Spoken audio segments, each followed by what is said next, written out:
Jim is staying up there. Oh, he's not going to come down? He's going to signal any of you that get started talking. I'm sure you won't be there. Just so you know it's on my bike. See the guy after me. Later on, I got to say one happily. What I mean is this thing. We're gonna heckle you. That goes to his ear. The guy right his hand. Yeah, so you know what it is. It's such a thing that you can move around anywhere, and it goes through the Bluetooth to his hearing aids. So he has to be put up here so we can hear everything. It's cool. Okay. So it's Cool not, as hell, not, isn't it? not my guy. Oh, okay. All right. Perfect. Yeah, he's got hearing aids. Okay. Hi. We all squared away with that? Yeah. Good, thank you. It's right there. Be careful what you say, I can hear it. That's what I heard, yeah. Yeah, that's. Just so everybody knows, this is a live mic, this flag is right here to his hearing aids. And these mics are live, so when you're doing your presentation, just pull one over to you. Okay. All right?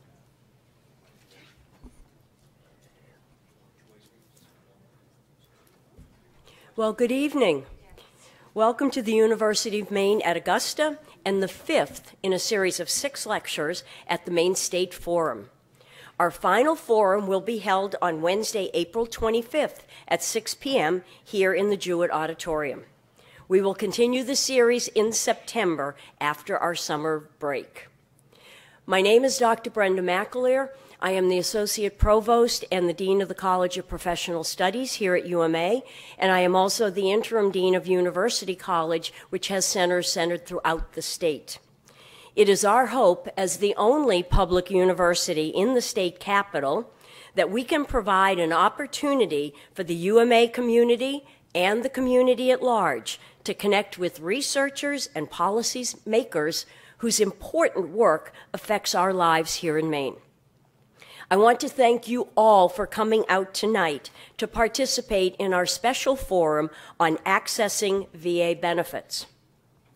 The Maine State Forum is supported by a Presidential Research and Innovation Grant that was awarded here at the University of Maine of Augusta. The series is coordinated by Mary Louise Davitt, a professor of justice studies on our Bangor campus, who is sitting in our audience, and Assistant Professor Sharon Sawyer of the Justice Studies program, and she is located here on the Augusta campus. She is also in the audience. I want to thank Paul Philbrook, who's my man in the booth up there. He's managing the technical production of this presentation and recording it for future viewing for those who were not able to be with us tonight. Tonight, as you can see, we have a very distinguished panel of speakers, including, raise your hand when I call your names, Jim Doherty, who is the Public Affairs Officer for Operation Enduring Freedom, Operation Iraqi Freedom, Operation New Dawn. Jolene Lilly, who also is a program manager of OEF, OIF, so I hope you were paying attention to what I said for Jim. Nancy Laffin, who is the outreach manager at the Vet Center in Lewiston. LaRhonda Harris, Patrick Crowley, outreach manager at the Veterans Benefits Administration. Jim Christie is standing in the back. He is the community outreach specialist at the Veterans Health Administration, and I will add, a 2017 UMA graduate and distinguished scholar awarded at graduation. And we have our very own Amy Line, who is the Director of Military and Veterans Services at the University of Maine at Augusta. After the panel presentation, there will be a question and answer period. I will be getting that mic from the stand there, and as you raise your hand, I will bring the mic to you so you can ask your question. I do ask that you wait until I bring the mic to you, as we are recording this, and Paul will not be able to hear comments that are not said without a microphone.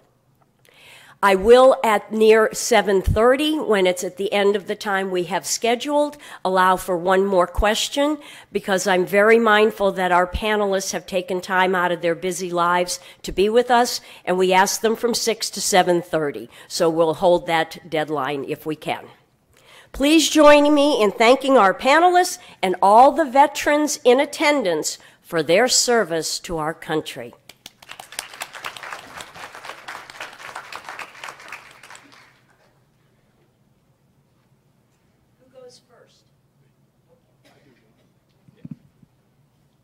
Can you all hear me? Okay, so I just wanted to clear up something. A lot of times people confuse me for Tom Cruise when he was younger, but I'm not. So I just wanted to go ahead and clear that up. I am Jim Doherty. I work at Togus, and I wanted to thank you all for your service and for taking time to come out tonight. Hopefully this will be beneficial for you. So some of this you may already know, but what I want to do is explain the way VA is broken up. It's a big organization. There's three parts of VA, three main parts of VA. There's the National Cemetery Administration. If you're here tonight, you're not particularly interested in that. And then there's the Health Administration. That's what I do. So that's all health care. And then there's the Veterans Benefits Administration. And what that is that's all VA benefits that are not health care itself. Disability, home loans, pension, compensation, education, and all of that. And Patrick will be talking to that later. But the reason I say that is because a lot of times people, when they're calling VA or they're talking VA, they don't understand that there's those three separate parts. The two parts that we are working with, we work together, but sometimes it's a little bit parallel, okay? So one of the first things I'll talk about is enrollment and eligibility.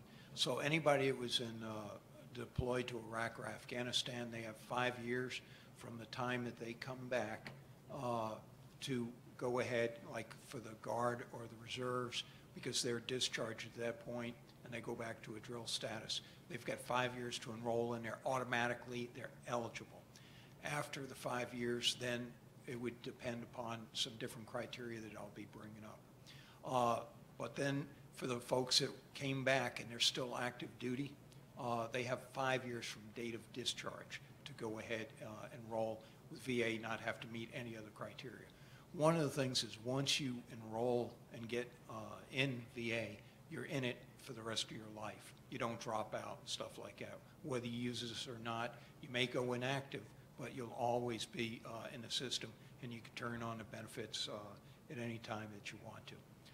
So do we have any Vietnam veterans here? Okay. So what we're going to be having on tomorrow is over at Togus, we're going to be having a 50th anniversary, Vietnam 50th anniversary, and we're doing it each year that the Vietnam War was on. This year we'll focus on 1968, but it's for all veterans and I encourage you to come over. It's going to be at 10 o'clock tomorrow in the theater. We've got some commemorative pins for you, and I'd appreciate it if you have the opportunity to come. If you came to it before, you can come to it again. We'd be more than happy to have you come again. So out of those Vietnam veterans, how many are enrolled with VA healthcare? Could you raise your hand? Okay. Is there anybody that isn't? Okay. One of the things is if you were boots on the ground in Vietnam, you are automatically eligible for enrollment with VA because we assume that you may have been exposed to Agent Orange. So you don't have to meet these other criteria that I'll be talking about. You're automatically eligible, and so when you apply, go ahead and make sure that you put on there, on the top of like the enrollment form, put like Vietnam, Agent Orange, and stuff like that, and you'll be all set. Okay. So otherwise, what it is you have to have 2 years of continuous active duty.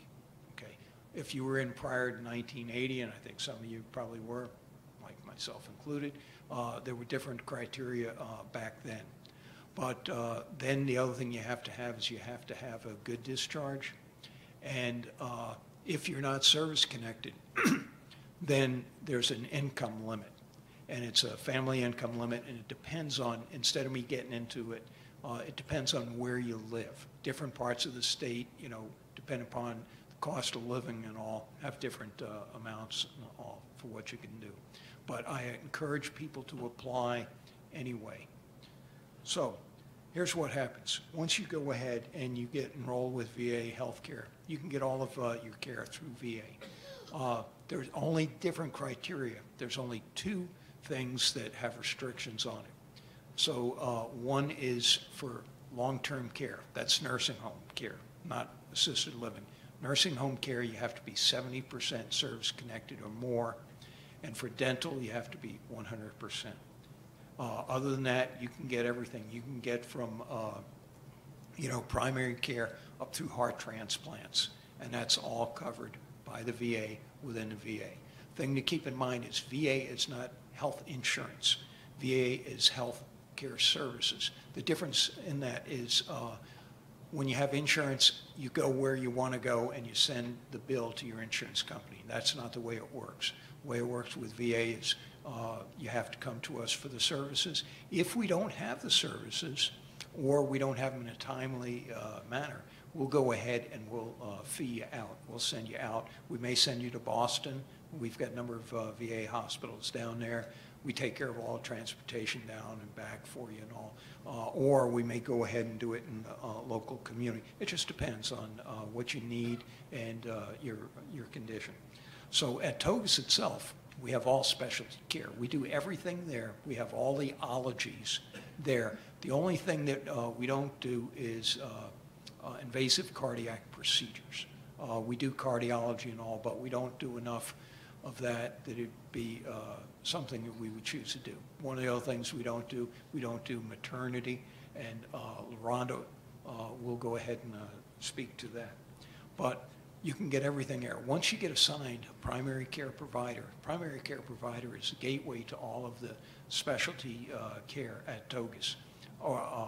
And in some places we have some limited outpatient specialty care, like up in Bangor, we have x-ray, we have ultrasound, we have physical therapy, we have audiology, we have dental, we have optometry, different types of things are there. And we've got some stuff down in our Portland clinic as well. So in addition to Togus, we have, and Jim's got some books back here, we have 8 full-time clinics located around the state with Bangor, Calais, Caribou, Rumford, Saco, Portland, Lewiston. Did I miss one? No. Okay.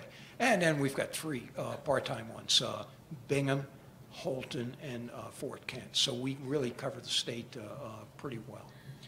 So you go ahead, you come in, you get see your primary care provider. If you need any consults, specialty care, they'll go ahead and they'll do that.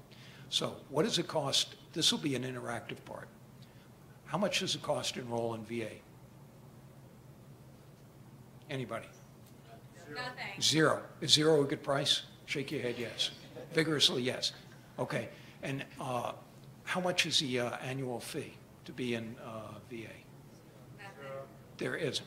Okay. You may have a copay, and a lot of it depends on what your service connection is. So let's say somebody's service connected and they've hurt their knee. Okay, you never pay anything for care that's associated with a service-connected condition.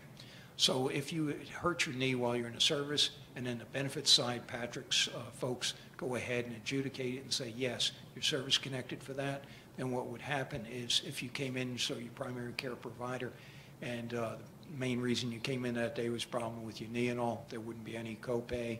If you, they said, why don't you go get some x-rays, that's our CAT scan, that's all taken care of. And then if they say, before we do anything more aggressive, let's try some physical therapy, that's taken care of, you know, and then if they put you on some meds to try and relieve swelling or pain or anything like that, that's taken care of. If you needed a knee replacement, that would be taken care of. Anything that's service-connected, you never have a copay for anything, okay? Once you hit 50% service connection, there's no copays for anything. You know, no matter what you have, there's no copays for that. So the copays themselves, primary care is $15 a day to see your primary care provider. The reason I say is a day, you may come in, see your primary care provider, says go get some lab work or go get an x-ray, and then they'll go ahead and come back. It's 15 bucks. Specialty care is $50 a day. And again, if you see 2 or 3 different types of specialists, you're fine. So one of the other things, I'll be around to talk about this afterwards because we've got other people who want to talk that need to address this with you. But here's one thing. A lot of folks in here are probably on Medicare or coming up on being eligible for Medicare. So you can use VA, you can use Medicare, and if you got insurance, you can pick and choose whatever you want. You can use all 3 of them and all, one at a time. But here's the thing about Medicare and insurance. They pay for like a hearing exam and they pay for an eye exam, but they don't pay for the glasses and they don't pay for the hearing aids. And if you've priced hearing aids are running $5,000, $6,000, $7,000 a pair. If you go ahead and get them from us, if you're service connected, remember, you don't have any copay. If you did have a copay, the hearing, the fitting, the testing, the hearing aids, and then 6 months of batteries at a time we give you. You go through 2 batteries every 5 days. Okay, $50. Okay, you can't get a better deal than that. They're the digital hearing aids that are going for out in town $6,000, $7,000 and all. So that is really a tremendous benefit. The other thing too is we've got electronic medical records wherever you go across the country. You can go ahead and go into an emergency room, a VA emergency room, anywhere, and they could pull up your records. If you're transferring, if you're moving to another part of the country, something like that, it's no problem. Electronic medical records, they can see all that. They just assume control of the electronic medical records. I encourage people to go ahead and see if you're eligible, apply for it now, because what happens is that you see some of the things that are going on down in DC. There may be changes in eligibility. We don't know. And what I tell people is go ahead and get it. You can never have too much health care coverage. So also, if you have this, it takes care of the Affordable Care Act, the provision that you have to have that or pay a penalty. This takes care of that. So that's basically what I have, and I'll be hanging around afterwards. And I do appreciate you all coming out tonight, and I want to thank you for your service. And if you get a chance, come on over tomorrow. We're going to have a cake there, and I will make sure you get a big piece of it. Okay, thank you.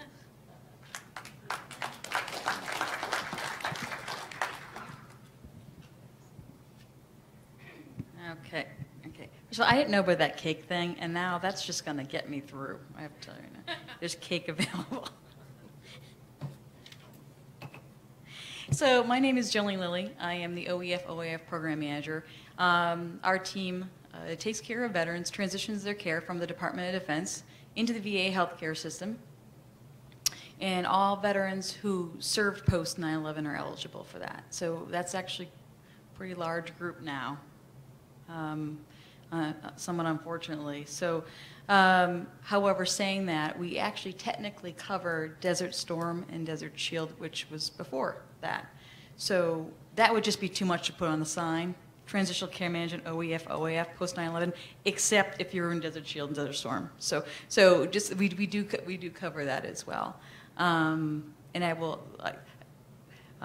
My transitional patient advocate who works on my team always hates when I say this, but the truth is we actually don't really say no to any veteran. So if you call the VA and you want some help finding out what you qualify for, or if you want a social worker to take a look at your chart and your benefits and say, hey, have you thought about this? We will happily do that for you. So I am the daughter of Vietnam veterans, so I have a soft spot for that. So you can feel free to use and abuse that all you want if you want to come in. So that being said, I can tell you we have just over 5,000 OEF veterans in this state. Maine is a really robust state for our veterans. Also, we have a very active Air and Army National Guard. That's something actually that the VA does not ignore at all, and there's quite a close relationship with those folks.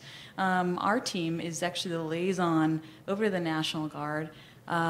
We bring Jim in when it gets sticky. No. so we're actually there 2 days a week to meet with the service member before they get for some folks, it's easier to meet with the VA rep or someone when you're still in uniform. And young, I don't want to do it, feels like it's complicated, it feels like it's stressful.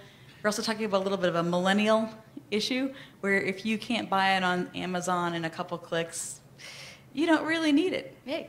And by the way, I would support that, because if you can't buy it on Amazon, you don't need it. If you can't buy it on Amazon, you don't need it. I'm telling you right now. But it's a mentality. So we really try to meet people halfway to answer some questions, okay, and try to be a one-stop shop. Some of the things that we're looking at when we bring people in, either it's from the National Guard, the Air Guard, the Army Guard side, or from a military treatment facility at Fort Bragg or Walter Reed, to people who have gotten out of the military. They weren't transitioned through us. They just were kind of given their DT-214, said thank you for your service, but they had some issues. And they were discharged and sent home. This actually happens a lot with some branches more than others. And some branches are a little better about this transitioning process than others. They have better systems in place. They're also better staffed. It really is, it's varying. Sometimes we have veterans who just walk in our front door and say, hey, they told me to show up here. Okay? And I wish I'd known about them way before they arrived.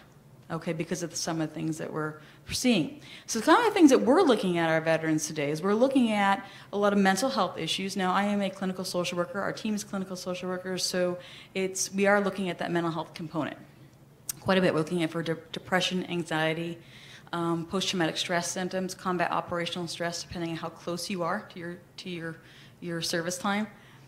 We're looking at what primary care access issues, what specialty care looks like. Polytrauma issues. Do you need additional screening for traumatic brain injury? Okay, someone comes in and says, well, you know, I was unconscious a couple times. It couldn't have been that bad, but I have a hard time with some word formation now. Okay, we really want a larger screening to find out what's going on about that. Probably do some neuropsychological testing, so we're looking at that too. Other things that we're looking at too are more involved in what's going on for their families. Are they having any legal issues? Okay, is there divorce going on? What's going on for their kids? Sometimes people leave, again, very robust bases where there's a lot of family services, and they return home or to a small community in Maine, and there's not a lot there. And so the families are going through quite an adjustment too. And although the VA does not treat the family, we certainly can connect them with some of our community partners who might be able to offer them some more support. Okay? And also we're screening for things that probably seem a little random, like toxic embedded fragments, shrapnel. There's some interesting urine tests you should do, by the way, if you've been. It's this huge box, frightens veterans, and you bring it out, actually. Animal bites. There is a plethora of rabies exposures from dogs in Iraq and Afghanistan, okay? So we're looking at some of those things, as well as making people really aware of what their benefits are. I think one of the things that's most unique, because we have a lot of Vietnam veterans in the audience right now, is that post 9/11 care really came out as a result of the push from the Vietnam veterans population who said, listen, we have these young men and women going to war, and they need to come back in a different way. And that, on a national movement, that really was part of those decisions. And so now what happens, by the way, with the Air and the Army National Guard, before you even deploy, you're going to meet with the VA. Before you even leave, you said, this is who I am, this is what you're going to qualify for, I will meet you, I will meet with your parents, I will meet with anybody who wants to. Okay? And then I will meet with you at 30, 60, and 90 days post-deployment in the Air and Army National Guard. So by the time you're back 90 days, you've seen me 4 times. Okay? And if you say, I don't remember you, then I want to screen you for a TBI. actually. So those are some of the things that we're really doing very, very differently now. Okay, and we're encouraging veterans to file for their service connections early instead of waiting. And I'm going to actually pass this on to LaRhonda, who is our women's veterans coordinator. So because we have a lot more women veterans now, which is actually wonderful, and it's pretty incredible. But I will say on one last thing is that we do hear a lot from our younger veterans. I don't know if I want to come to the VA because I feel like if I'm coming to the VA, I'm taking away something from my other brothers and sisters who served. And what we really try to put out there is like, please let me help you understand what a wrong thought that is, okay? Because the more veterans who use a VA system, the better those services get, the more funding that service gets. So in fact, it doesn't take much to treat you if you're coming in for a yearly physical. We can do more for your brother and sister if you come in. So we really try to dispel that, okay? That you can serve by actually taking care of yourself too, okay? They wouldn't want that, and we don't want that. So I'd like to kind of end on that, because we really try to put that forward, okay? And I will be here, of course, for after questioning as well. Thanks. Okay, so my name is LaRhonda Harris, and I wasn't on the agenda, but I'm sitting in the middle, so I'm going to take 5 minutes. So do we have any female veterans in the audience? Oh, thank you for your service. Thank you. So I'm not going to go into great detail, but we are a healthcare system. So therefore, we take care of everything, okay? So once again, we may do that in-house, or we may fee service that in the community. So we do provide maternity care. No, we do not do that at Togus, thank goodness. We do that in the community. Mammography is also done in the community. We have about 2,800 women that use VA Maine healthcare system, from Calais all the way down to Saco. We would not want them to drive to Togus for a mammogram. So you can have that done in the community. Some women-specific gender care can be done at the local clinics. They do not have to drive to Togus. About 10 years ago, well, actually 8 years ago when I came into this position, women were having to come to Togus to get gender-specific care. You do not need to do that. That's something a primary care doctor that is trained in women's health can do that at the local CBOCs, community-based clinics. So I've worked very closely with our primary care team to make sure we have somebody trained in the CBOCs. Culture change at the VA is different too. We are seeing a lot more women, but still only about 7% of our women, VA population are women. So we are still a minority. But privacy, security, and dignity is a real big push for women's health services. So Togus went through some changes in 2010. All of our rooms, our inpatient unit, are private and semi-private now. So what that meant when I was working in the hospital, if a woman veteran needed to be admitted, she would probably have to be transferred to Maine General. Not very welcoming. And it's not because we didn't want to take care of her, but our facility had group showers, group bathrooms, and group rooms. You know, like when you're on active duty, 6 veterans in one room. Women just didn't like that. I don't know why. But I also don't think our male veterans like that. You know, when you're sick, you don't want to be in a group room.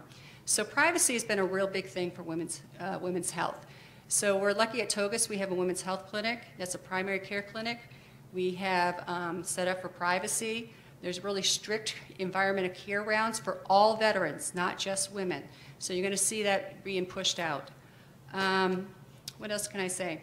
About 14% of the active duty are women now. 18% of our National Guard are women. So we have to respond to that. Culture change is a hard thing. I always say it takes a couple of generations, a couple of decades. Well, I'll be around for another 10 years, so hopefully we're going to see some more changing. We want to make sure our women are welcome at the VA, and I encourage our women to report if they're not treated properly at the VA.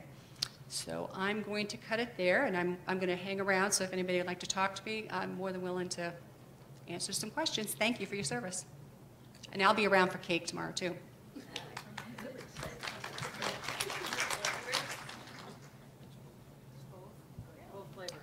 Both flavors? Good evening, everyone. My name is Patrick Crowley, and I work for Julie Carey, who is the director of the benefits office at Togus. Retired from the Air Force, joined the benefits office in 2010.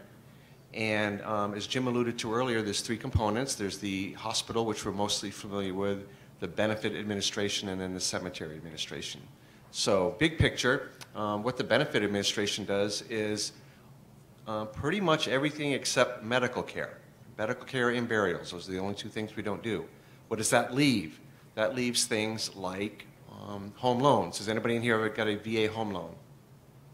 I have as well. Things like educational benefits, GI Bills, etc. Life insurance for service-connected veterans. And the business line that I am working here at the Togus office is service connection. That's the big thing that we focus on. The other issue we have is vocational rehabilitation is also taken care of at Togus, and that's run by a gentleman named Jeff Jones, who, if you've met him, you know that he's gold. He's done a lot of really, really good things for veterans.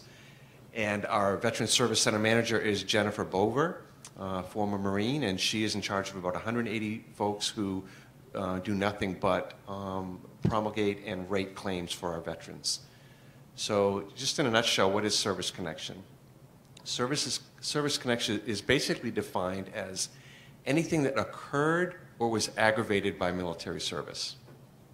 Obviously, people who are deployed, that's sort of most people can wrap their head around that, but it's basically anything that occurred in service. So if you're a full-time active duty member and you're playing basketball on a weekend and you break your wrist, that is certainly a service-connected disability.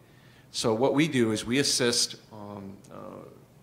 our veterans apply for their service-connected disabilities, and they can do that through a variety of ways, everything from online.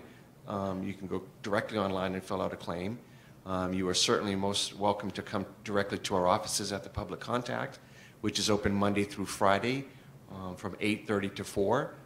No appointment necessary, and we don't take appointments. The average wait time in our Public Contact is about 5 to 8 minutes, and we do track that. So that's an opportunity for you to come in and from the very beginning to the end, let us assist you with those forms.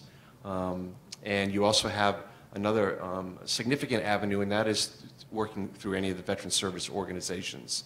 And we have very close contacts with our veteran service organizations. Frankly, we couldn't do our jobs without them. So that is another very important way for you to access our system.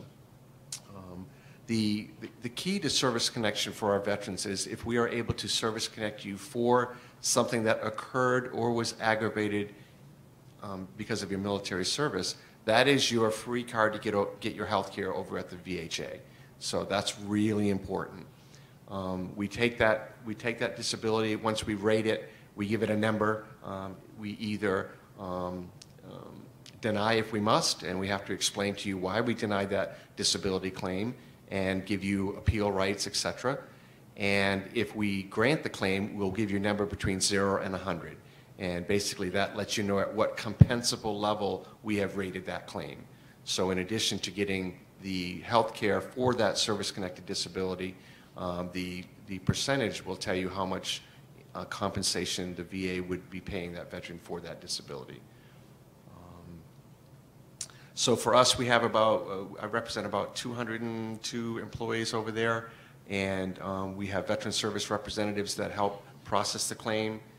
They help develop it, get your military records, your treatment records, and pass that on to a rater who will actually rate that claim against the standard of the law.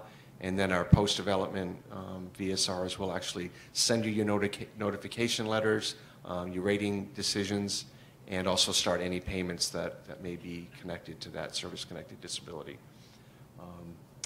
The key thing with us as far as service connection is it is a benefit you must apply for. As much education as we do, I cannot tell you how many times we talk to people who, I'm going to do it tomorrow, I'm going to do it in 6 months, I'll see you next summer, and they simply don't come to us. And we really, really implore you to make that a priority.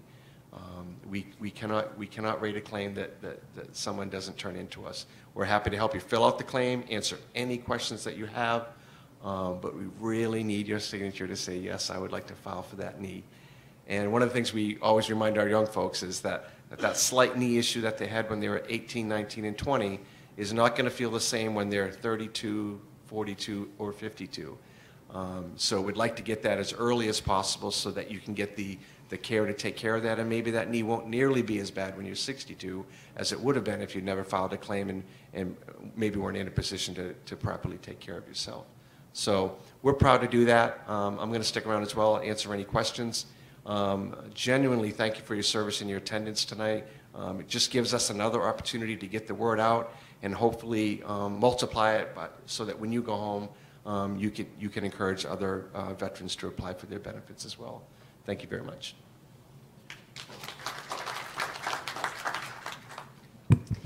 Hi, my name is Nancy Laffin. I work at the Lewiston Vet Center.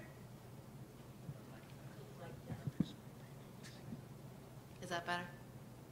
Okay. Again, like Jolene touched on, the Vietnam veterans is the reason why the Vet Center exists. After Vietnam, the veterans were getting into groups and doing peer-facilitated treatments with each other. And Congress saw it and said, wow, what a great idea. And it was really working for a lot of veterans. So in 1979, Congress passed legislation to actually have vet centers be part of the VA, but we're separate. So what that means is we fall under the VAHA, but we're funded differently, and we have a different record system. So when Jolene's working with a veteran, she can't see whether or not they're at the vet centers with us, but we can see if she's working with Jolene. There needs a confidentiality thing.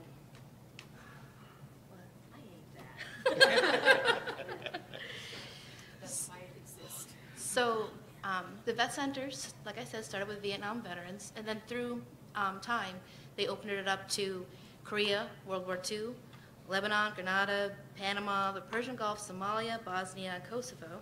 Operations Joint Endeavor, Joint Guard, Joint Forge, OAF, OAF, OND, and OIR. And when we see we have 3 people that we can see. We can see combat veterans. So what that looks like to us is they can be boots on the ground, but sometimes people aren't boots on the ground and they're still a combat veteran. It depends on what their DD-214 says. If they have a campaign medal or if they have combat pay on their DD-214, we'll be able to see them.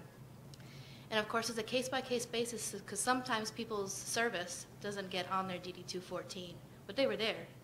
But they just can't prove it to us. So we can look at them on a case-by-case basis. The other time we see veterans is if they experience military sexual trauma. What military sexual trauma is if somebody had a sexual assault or repeated and or threatening sexual harassment while they were in service. We have military sexual trauma specific, it's called STEP, qualified clinicians. There's one at each vet center. So their job is to have all the training up to date for what we call MST. That's the short version of it. And the third thing that we see people for is bereavement.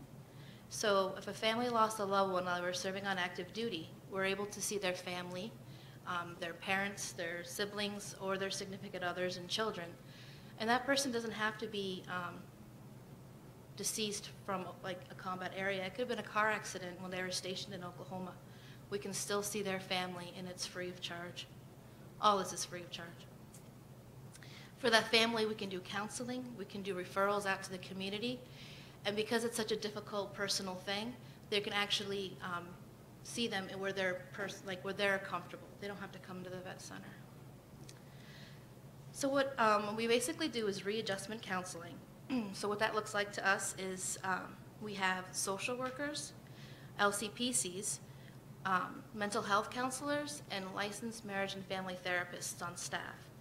So that means we can see you, your family, your children, your spouse, and we do that individually, or like I said, with your family.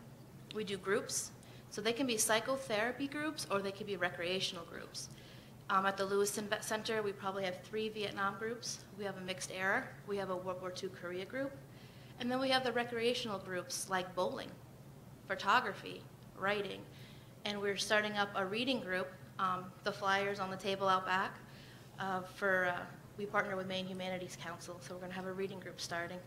And by the way, the flyer for the cake tomorrow for the Vietnam commemorative is on the table up there as well if you want to grab one. So another thing we do a lot of is medical referrals. So we can refer veterans to PTSD programs within the VA or outside of the VA, substance abuse programs, or dual diagnosis programs. And we can write letters in support of our veterans for their claims. So specifically, if they're claiming PTSD, we'll write a letter that can go in with their claim.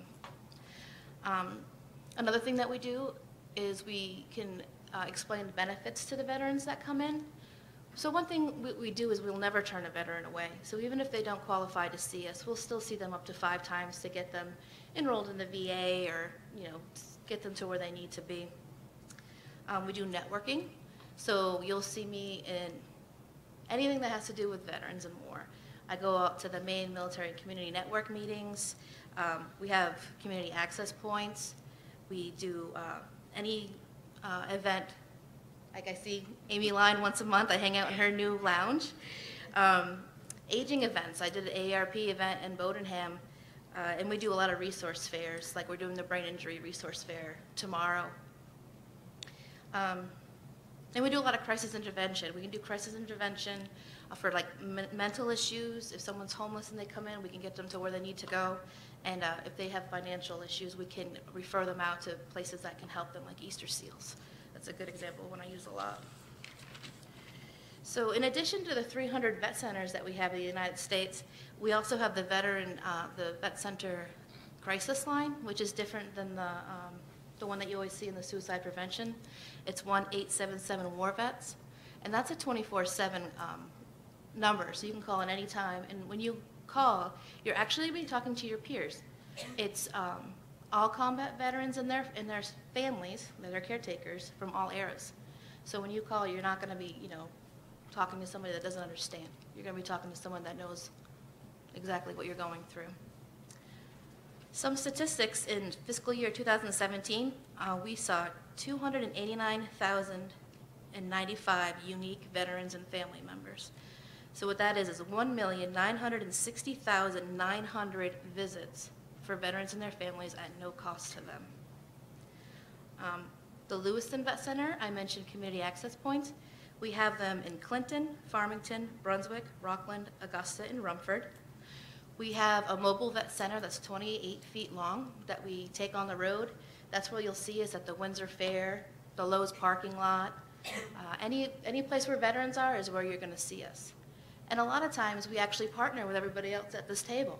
So for the Windsor Fair, if you come on Veterans Day, you will see all of our pretty faces again. And we also do a lot of in-house events too. Like we have a barbecue every year for our Vietnam veterans. Of course, all veterans are welcome at these events, but this one we'll be giving away the 50th commemorative pins like they are tomorrow. We're going to do OAF Family Day, which will be a really fun time. We're going to be doing that in August. So look for flyers. I try to post them everywhere on social media. There's so many veteran-centric things that go on, and it's so hard to get the word out. But if you come to one and you get involved, it's like dominoes. There's tons of stuff out there for you. And then really spread the word too. So again, some of the places that you'll see us. We were at the Flower Show in Portland this past weekend. We are going to be at the Sportsman Show in Augusta next weekend. So we're everywhere. If you need us and you don't want to come to Togus, come find us and we'll help you right there on the spot. Yeah. And also another thing that I do is a lot of referrals to nonprofits. Like if you know a veteran that needs a service dog, I can refer them to Canines on the Front Line or Pets for Vets.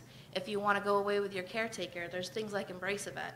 So your local vet center will know all that information too. That's not part of the VA, but it's something that veterans use a lot. So we're just a really good place for information. And I will be here too for questions later.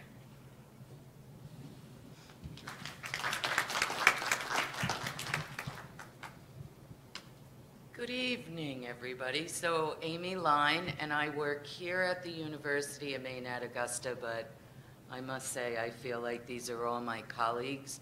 I work so closely with the VA on a day-to-day basis, and almost everybody here stops in and brings services to our campus on veterans, so it saves a bunch of folks from having to go to the Lewiston Vet Center or out to Benefits to be able to see them here in their own environment while they're getting an education.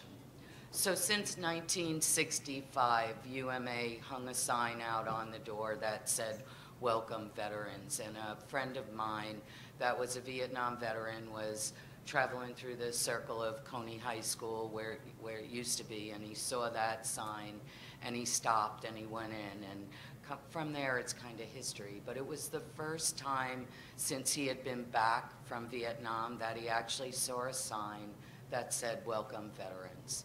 So UMA, right from the get-go, when it started here, had always welcomed veterans to their campus.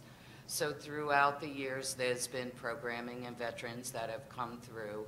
And back in 2009, when the post-9/11 GI Bill was coming out, UMA saw the writing on the wall and knew that there would be probably a lot of veterans returning to school because they were going to get this educational benefit.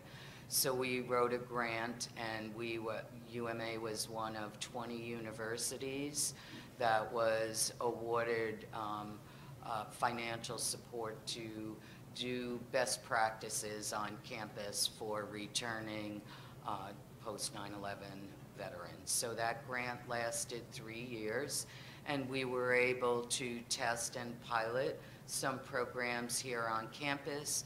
We were able to hire veterans returning and really tap into what do our veterans returning really need, not what do I think they need. So it was a really nice model for us to be able to do and build upon the work that was already established here. So fast forward currently, last semester, I'll use some fall numbers, we had close to 300 veterans here on campus attending school. And they're through various types of why veterans come to school. So Patrick talked about educational benefits. We have certified on benefits a little over 200, but there's still always close to 100 veterans that are attending classes here that do not get educational benefits. They come, if maybe we could, they've never visited UMA, I can provide that warm handoff to the VA and have them go out there, because a lot of times veterans don't even realize that they might have a service-connected disability. So from being around other veterans and providing a place for them to talk, and geographically we're right down the road from Togus, we're neighbors. We can get veterans back and forth to the VA pretty quickly. So it's been a really nice partnership and collaboration that we've been able to do, at least since 2009 when I came to campus and got hired here. It's been really great. So we have veterans and family members that get a transfer benefit or they get a survivor benefit, and we welcome them on campus in the same manner we welcome a veteran. So our new veteran center that we have really caters not only to our veterans on campus, it caters to our veterans and family members on campus. We have National Guard that are using different tuition assistant type of benefits. So lots of different types of educational benefits are being used, but our common thing is we're all veterans, and it's that camaraderie and that kind of place that brings us all together. And the Veterans Center on campus is a place where I'll use today because Nancy was here, and also Josh Brown from our Career Center, the Department of Career Center, comes every Wednesday to meet with our veterans to help with employment issues. It gets to be almost standing room only in that Veterans Lounge, and it gets very loud. I polled our veterans the last couple of days and asked them what's the successes or the strengths of the Veterans Center here, and what are some of the challenges or weaknesses. And a lot of things were put up there, a way to build camaraderie, a place where I could find somebody like me to talk to. It's centrally located on campus. It's visible. It's easy access to get in and out. There's been a lot of collaborative work done with the VA and other providers for veteran services. There's been alumni support. We have veteran alumni coming back to visit us to come to the new center. And one of the things that was said is a strength is like there's a lot of energy and a lot of noise because it could get very loud, like on days like today. But on the other side of the fence, my weakness and challenges is a very small list, but at the top of the list there, the noise is also there too. Because for some people, we have high times, we're tracking our high utilization times. At certain times of the day in that veteran center, the noise level gets high, and we do have servicemen and women in there that like a quiet space. They are sitting with their service dog. Now the service dogs sleep through all the commotion, but they get aroused from it. So those folks have learned to either take their break and walk outside when the noise gets up. They still won't pass up that chance to use the services that we have there in the center. I welcome all of you to stop over anytime during the week to come and visit our Veterans Center. We actually have a couple of our student veterans that are attending tonight, and I too will hang around and welcome any questions that anybody has. And thank you for your service, especially our Vietnam vets. And Jim, are you next? Yeah, I'll finish up this section, really, and put the wrapping paper on this thing. Go up to the mic so he can record. I'm a veteran. Yeah, I don't. You're right. I'm a veteran. I retired from the Navy in '95. I didn't do anything about the VA. I waited 18 years, walked into the VA because my doctor sent me there because I was going deaf. Changed my life. Took me to a different place with the help of James in the back there, the VFW. They did my claim with me, so I've been through all this. I've been through voc rehab that Patrick talked about. I get my services at the VA. I get nothing but excellent care from them. They respect me when I walk into that building every time. Somebody always says hi to me. Somebody's always talking to me. And it's not because I work there. They don't even know that. They don't realize that part of it unless they go digging through the records. So Togus does some amazing things for some amazing people, and we're lucky to have it around here. Again, I use it. I don't just talk about this. I'm actually there. I travel through most of New England. I'm here this week. I take off for Portland tomorrow for an event. I'm down in Connecticut after that, then over in Manchester, New Hampshire. So I travel around New England, and I hear from everybody. You know, my table is set up typically, and veterans will come by and talk to us. And we all just had some events this weekend. 99% of them love the health care they're getting from the VA. They like what they get. They appreciate how they're treated. And the ones that don't, we always ask them, you know, what went wrong? And they typically can't really tell us, but they'll get into a whole griping session about it. And in the end, you say, so what'd you do? Oh, I walked out. I showed them. It's like, no, you didn't. You didn't show anybody. You didn't help me. You didn't help yourself. The guy coming behind me. Nobody. So when there is an issue, we ask you to come in and see somebody. Come see the patient advocate. That's what that person's there for. If you've got concerns or you felt like you didn't get what you wanted out of it, come see them. We've got people in place to help with that. We're not without our own difficulties, but we try very hard to correct them. And we've gone on to work through these things, and we're doing very well. Again, Togus, I can't say enough about it. I love this place, and I'm ready now to turn it over to Ms. Sharon here before we get to the panel.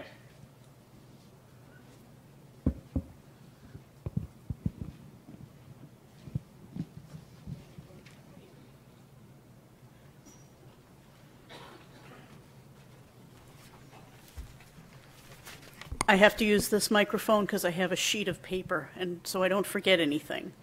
Okay, good evening. I'm Sharon Sawyer. I'm Assistant Professor of Justice Studies here at UMA and coordinator of the Maine State Forum. And before we begin the question and answer period, I want to thank tonight's panel for coming out to the Maine State Forum.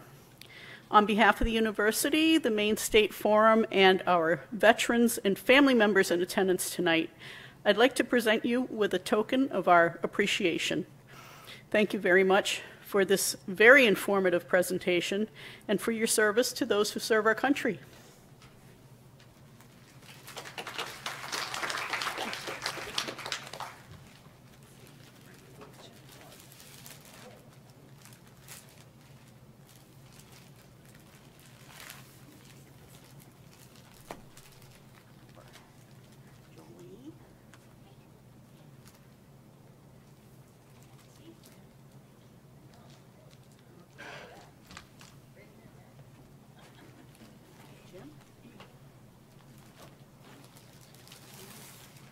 See what I mean? It says Tom Cruise.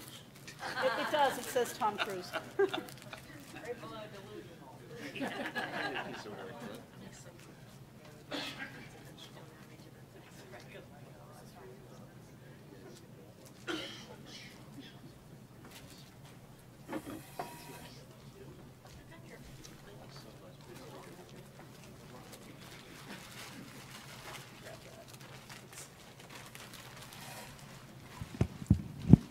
Okay, so now it's your turn. Raise your hands, I'll bring you the mic. All right, I see one here and I have one here. I have two questions. The first is, where on campus is the Vet Center? And secondly, having talked with some other veterans who have used the Togus system, they talk about going on fishing trips and this other, and these kind of vocational rehab type, vacation type things, and nothing has been mentioned yet. So how does a vet get involved with those? Thank you. So the Veterans Center here on campus is located right next door in the CATS building, right at the corner. It's when you first walk in the double glass doors, it's right there on the right.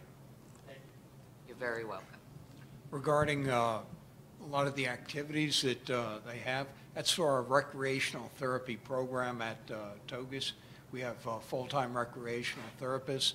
We have Project Healing Waters. They come in, they you get to tie flies with them. They'll go ahead, they'll take you out fishing.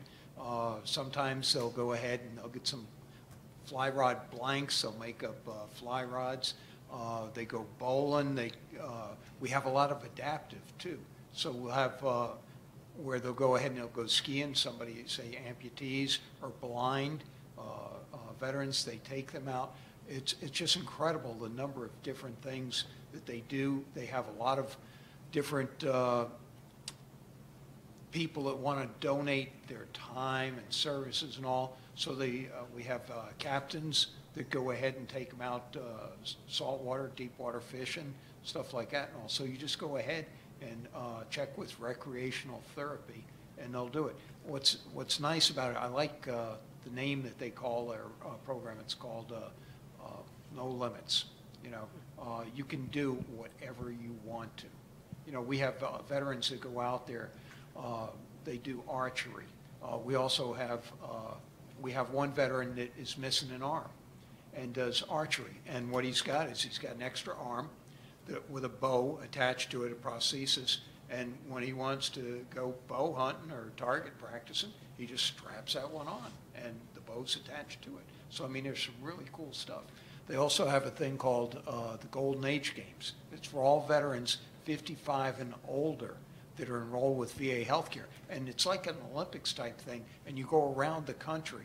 It's a different place each year, and you can participate. As a matter of fact, that's how I started at Togus. It was a temporary job. I wasn't planning on working at Togus, but we hosted it back in '03. First time that the Golden Age Games had been in New England, and I came on. It was a 5-month temporary job. Had no intention of staying here. I'd retired from the military, and then after going ahead and doing that and meeting the vets, we had about 500 vets from across the country came in. Meeting them and working with them, it's like, this is what I want to do till I take a dirt nap. How would this veteran sign up or come? Do they come to Togus to get into that program, the Yeah, recreation? Just come to Togus and all, and basically where they work out of his, you know where the gym is? The gym building 232? No, but I can find it. You know where the cafeteria is? No, I really don't know Togus that well. We'll teach you. Yeah. Do you have to be signed up for the VA health system Yes. to do this? You have to be enrolled in VA healthcare. Okay, that was my other question. Yeah. Thank you. We can work to get you in there too. One of the things I just want to tell you about too is a lot of times people, they want to know how we get the word out. We've got a Facebook account. You all may know about or not. It's real simple. VA Maine HCS for healthcare system, but VA Maine HCS. There's some bootleg copies out there. I see Facebook, like Togus VA and stuff like that. That's somebody that's just doing that. But the official one is VA Maine HCS. And so we put up stuff that's going on, like we have the Veterans Creative Arts Festival we did February 28th. That was fabulous and all. We have some of the veterans that win at the state level here that go on to the national level VA. The Vietnam 50th that we're having tomorrow, that gets put out on there. We have town halls around the state, veteran town halls and all, and those are on there. So it's really, it's really a good way to learn what's going on. Good evening. I'm a three-time Vietnam vet.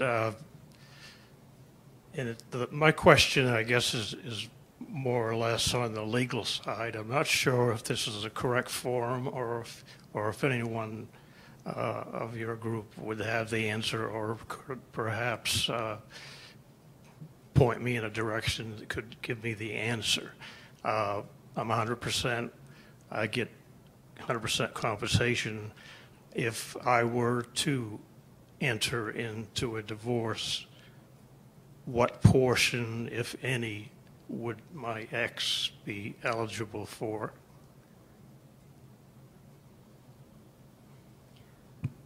I've got a little bit of experience there myself. Not that service level, but so what happens is you would need to go ahead and talk to them. But basically, you need to get some legal help, but basically they cannot go after that, your VA thing. However, what they can do is they can count that in. So let's say, and again, I'm not a lawyer. I didn't stay at a Holiday Inn, Express or anything like that. But let's say you get $1,000 from VA, and you've got income that's $2,000. Okay, they can't take that $1,000. They can't take part of that. That's your disability.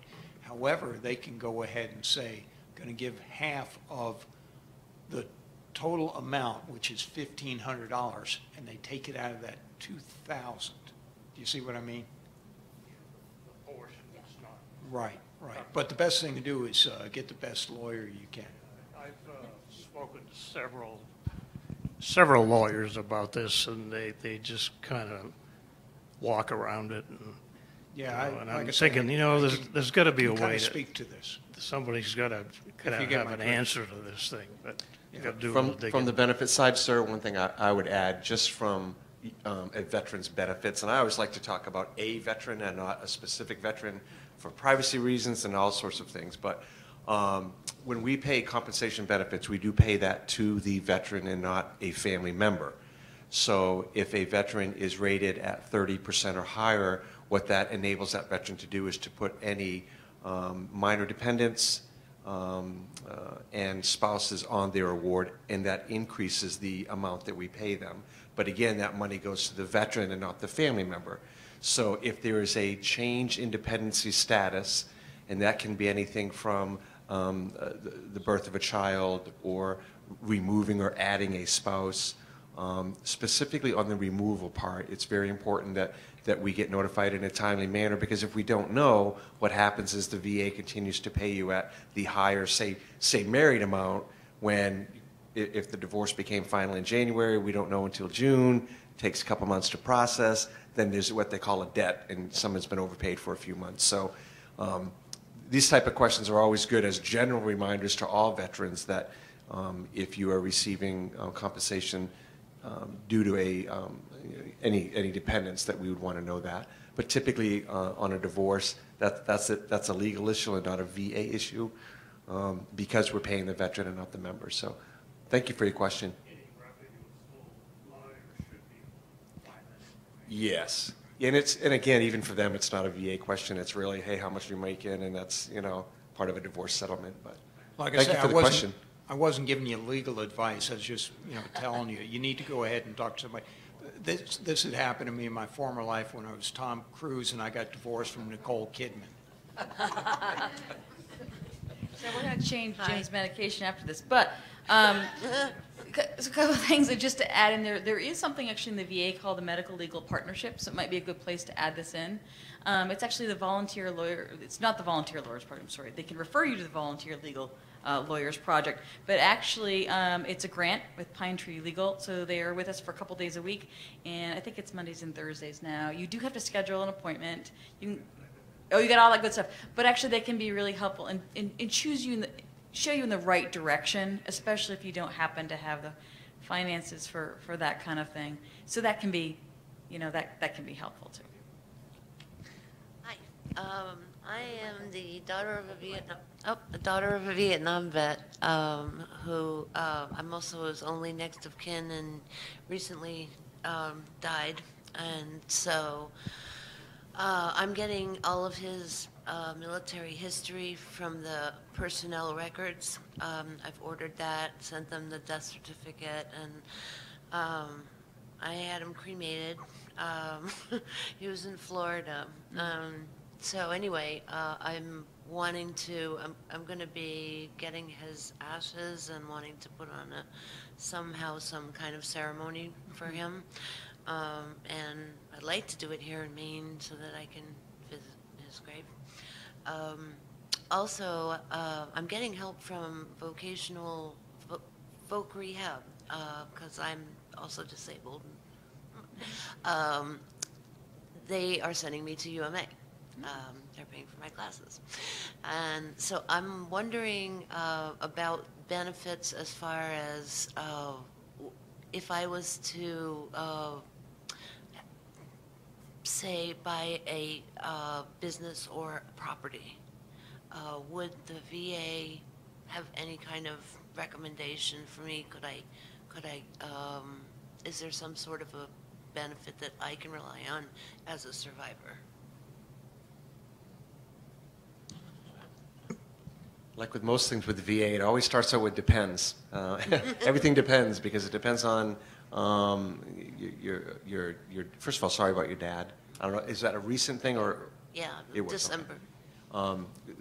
Because the first thing I would want to always mention to you is this is the NCA part of it. We have the Health Administration, the Benefits Administration, and then the National Cemetery Administration, and they have really made some wonderful changes in their program.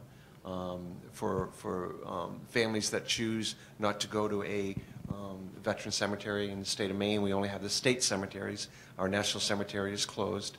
But we also are able to add things like medallions and things like that to a headstone, even if they're not buried in a veteran cemetery. So there's all sorts of wonderful things, and I will make sure when we're done that I can come out and speak to you personally so that we can get some of these buttoned up for you. I can apply to get a flag also. But just for the benefit of the whole group, with the revamp of bereavement benefits, the funeral homes are very, very, very well connected with the VA. And so if you have a family member who you lose and was military, simply informing your funeral home director, they will take the ball most of the time and run with that on their own. For instance, when I was a member of the Air National Guard, I was on the Honor Guard team, and we would get phone calls from a local funeral saying, hey, we have a member who's being buried today who served in the Coast Guard. And between the Air, Army, whatever we could scratch up, we would always find representation to be at that funeral. So that applies to everyone in here, our own personal issues and family members. Just let your funeral director know that the deceased was a veteran, and they will start the ball rolling on most of these, including some of the National Cemetery forms and applications that you would need to fill out. very customer service oriented. So, and for those that are just interested to look up information on their own, when you go to va.gov, the first thing you're going to see on va.gov is Health Administration, Benefits, and Cemeteries. So that is a really, really good start. And even those websites have just improved dramatically over the last few years. We have a lot of like 2 or 3 minute videos that, you know, for people like me that really need to, you know, see it. Very informative. But for any benefit, whether it's something we do on locally, like in Togus, where we do service-connected disabilities, if you come in and you need to file something for burial benefits, we will assist you in doing that. Okay? So you can always come directly to our office. So what I'll do is when we're done here, I'm just going to come down and we'll sit together for a couple minutes and I'll get you put in the right direction. Great, thank Okay? you. You're welcome, ma'am.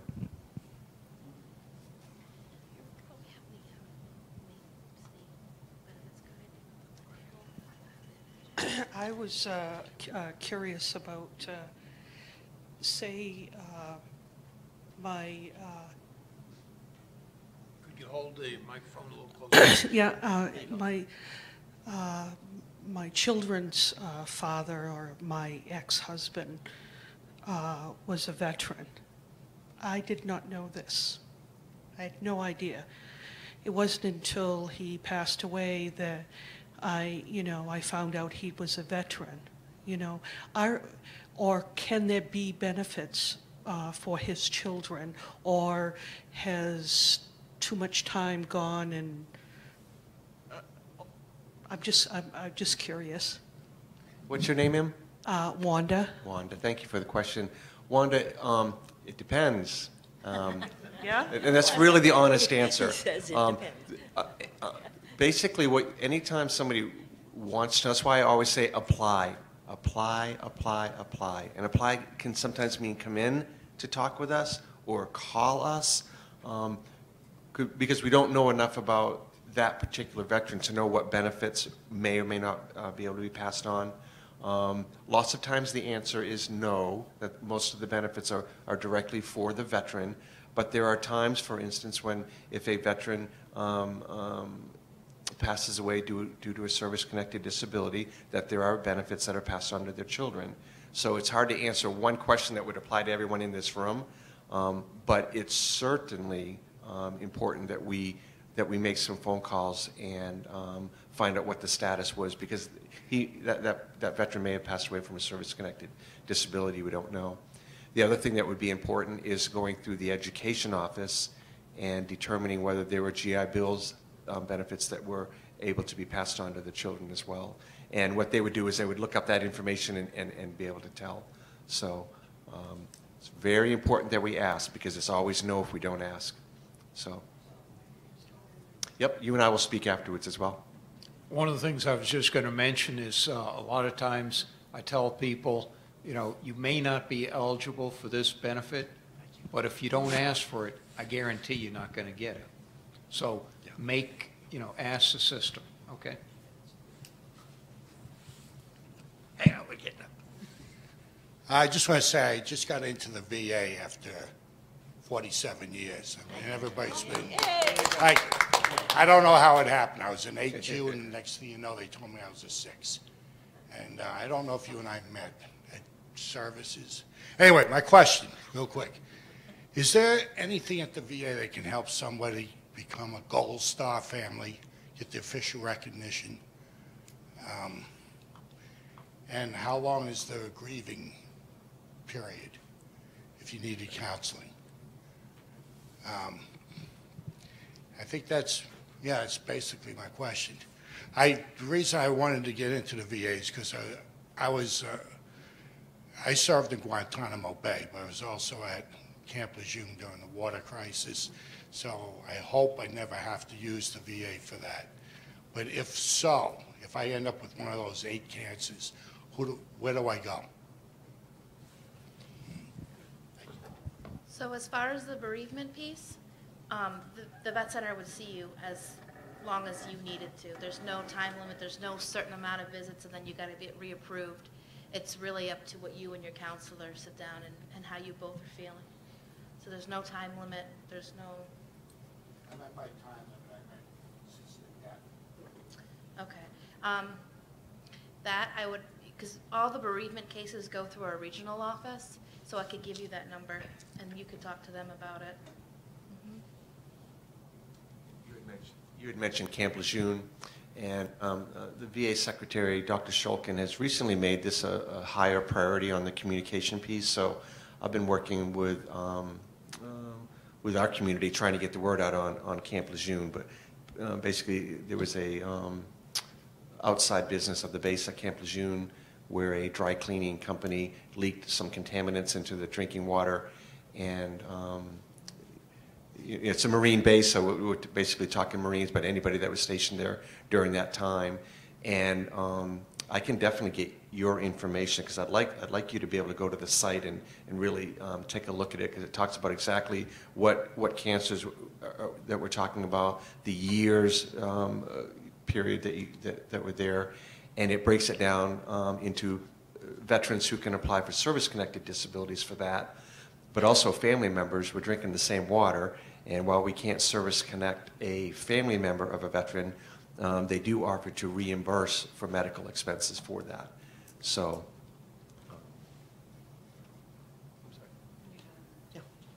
good. And so on the healthcare side too, you need to make sure your provider, so your primary care provider, you're established at the VA now, make sure they're aware that you were there, and these, that you're, stationed at Camp Lejeune, so they can make sure, they're aware that you were there, and they're going to be looking for those type of symptoms, and hopefully you never even go there. But just make sure your provider's aware of it if you're having problems with, and I don't know what those 8 cancers are, but making sure your provider know that you were stationed there and you were exposed to that, and they can keep an eye out that for you. Come on, this is your chance. Oh, there we go. I got here late, so maybe you explained this before. You talked about copays. How about on the medication? Are there copays on that also? How does that work? Sure. Yeah, on, again, if you're service connected for a condition, and you need some medications for like swelling, antibiotics, anything like that, it's free, okay? There's no copay. If you're service connected 50% or more, there's no copay for anything. Otherwise, it's $9 for the vast majority of the stuff. Now, one of the things we started doing about a year ago is we got in a competition a little bit like with Wally World.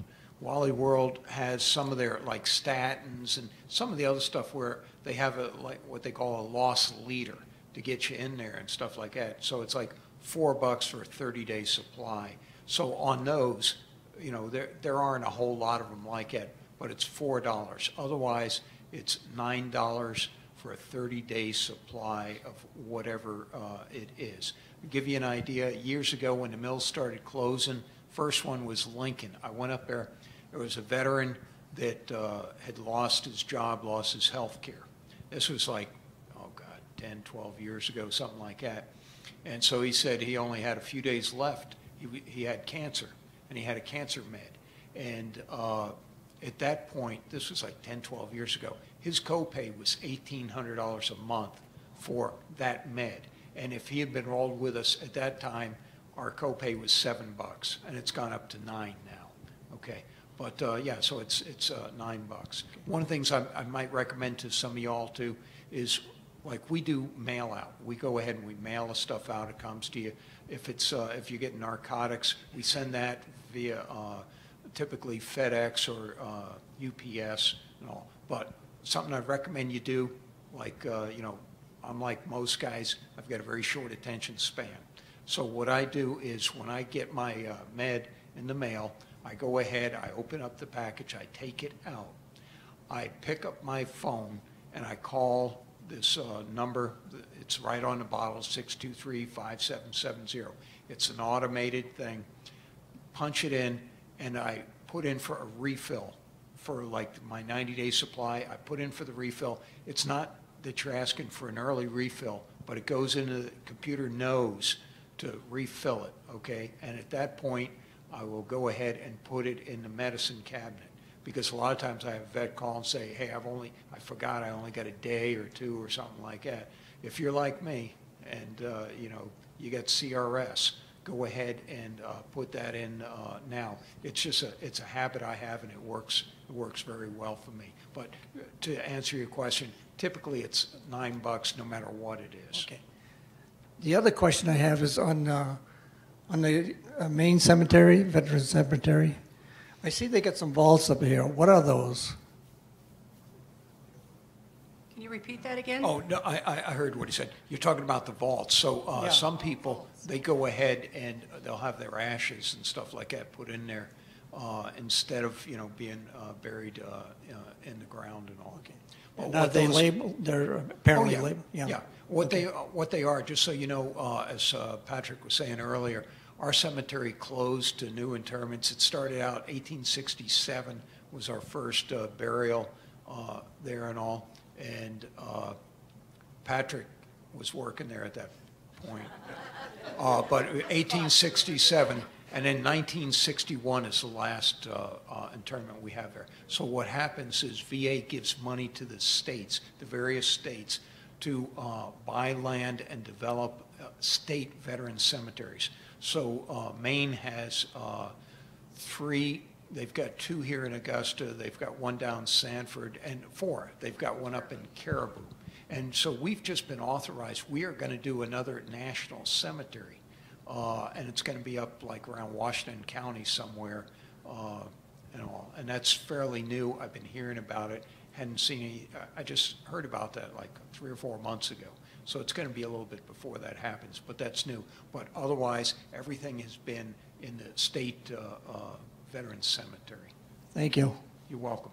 Also, just so you know, on the state Veterans Cemetery is spouse can be buried there as well. I'm sorry? Yeah, you can get that and all. You know, I've often wondered about, well, what happens if you get a divorce? You know, do you still want to be buried alongside each other? I don't know. All right, I have 2 more questions that are coming, and I think we'll be out of time at that point. Here's one. I'm curious what the financial limitations are for a non-service connected situation, or how much co-payment would be involved, even if one would qualify. The co-payment is going to be this. Well, I shouldn't say it's going to be the same because that's not necessarily true. We have some veterans that are non-service connected, and their income level is so low that they don't have co-pays. And sometimes it could be no co-pays for medical care. Sometimes it'd be no co-pays for pharmacy, or both. But it depends, you know, what you're asking is what is the limit. It depends on where you live in the state. You know, up through here, I'm just going to throw out a number. It'd be about 40,000, okay? If you're married, it'd be around 40, 41, 42, somewhere in there. If you live down in southern Maine, it's quite a bit higher because the cost of living is higher. But what you could do, too, on that amount is you go ahead and anything that, if you're married, anything that you're paying for your health care and the spouse's health care comes off the top. So let's say, we'll say $40,000. A lot of it depends, and I think, do you have that with you, Nancy, the list? Okay, okay. But we could go ahead and get that to you. But basically, so say we'll just pick 40,000. And then if you pay in health care $8,000 for, you know, yourself and your spouse, it could be 48,000. Here's the other thing too, is a lot of times we've run into this, you know, fairly often. A veteran goes ahead and applies for health care and they're over income. They're non-service connected and they're over income. Well, I go ahead and, you know, and I ask them, okay, well, when did you do that? Oh, 10 years ago. And I'm looking at them and they're looking a lot like me. And I'm like, okay, you retired now? Yeah, when did you retire? 2 years ago. Well, most people, when they retire, their income doesn't go up. So those people, then, the income's gone down, and they can get in. So it's not like a one-time you applied and you're not eligible. If your income goes down, you know, typically after, you know, the veteran and the spouse retire, it's a good way to get in.